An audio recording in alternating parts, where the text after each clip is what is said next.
უკრაინის და მოლდოვის დილემა, ტერიტორიების დათმობა და დამოუკიდებლობაზე უარის თქმა ევროატლანტიკური ინტეგრაციის სანაცვლოდ. ევროპაში არ გამორიცხავენ, რომ კიევს შესაძლოა მძიმე კომპრომისზე მოუხდეს წასვლა. მოლდოვის პრეზიდენტი კი რუმინეთთან შეერთების ვერსიას განიხილავს. საქართველოს ხელისუფლებისთვის მსგავსი მიდგომები არაადეკვატურია. ანა ბერძენიშვილის რეპორტაჟი. ტერიტორიების დათმობა ან მეზობელ ქვეყნებთან გაერთიანება, რის ფასად მიიღებენ კანდიდატი ქვეყნები ევროკავშირის წევრობას. მაგალითად, მაია სანდუ გაწევრების ალტერნატიულ გზებზე საუბრობს და არ გამორიცხავს, რომ მოლდოველებმა შესაძლოა საკუთარი სუვერენიტეტი დაკარგონ და ევროკავშირის წევრობის სანაცვლოდ რუმინეთს შეუერთდნენ. ეს ევროკავშირში უფრო სწრაფად გაწევრების საშუალებას მოგცემდა და დაგვეხმარებოდა კიდეც. ასეთი გადაწყვეტილება მოქალაქეების უმრავლესობამ უნდა მიიღოს.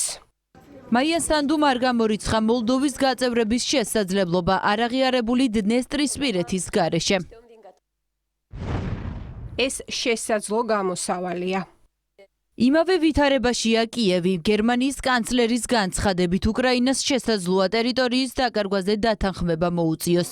ფრიდრიხ მერცმა თქვა ისიც, რომ ევროკავშირში გაწევრება არც 2028 წელს არის რეალისტური.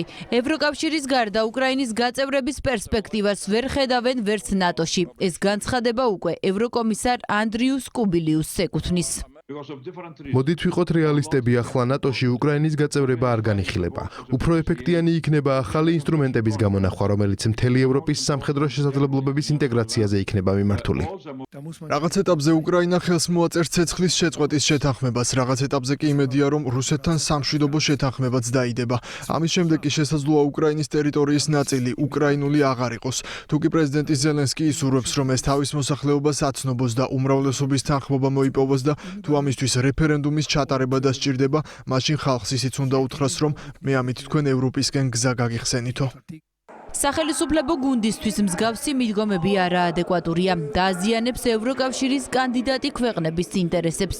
მმართველი გუნდის თქმით, ტერიტორიების დათმობის აღიარება ან დამოუკიდებლობაზე ვარის თქმა დაუშვებელი და მიუღებელია.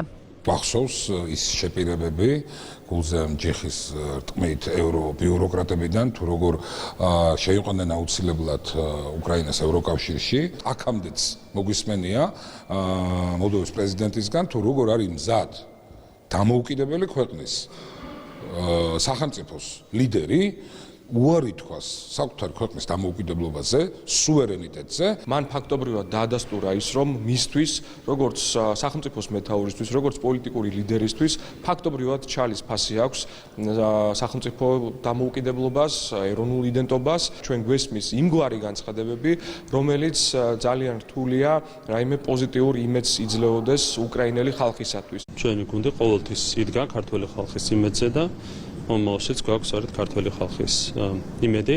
მაშინ როცა კანდიდატი ქვეყნები ხსნას გარი აქტორებთან ეძებენ, მთავრობის მეთაური იმედს ქართველ ხალხზე ამყარებს. ირაკლი კობახიძე ევროკავშირთან დიალოგისთვის მზადყოფნას გამოთქვამს და აღნიშნავს, რომ დისკუსიას სუსტი მხარე გაურბის.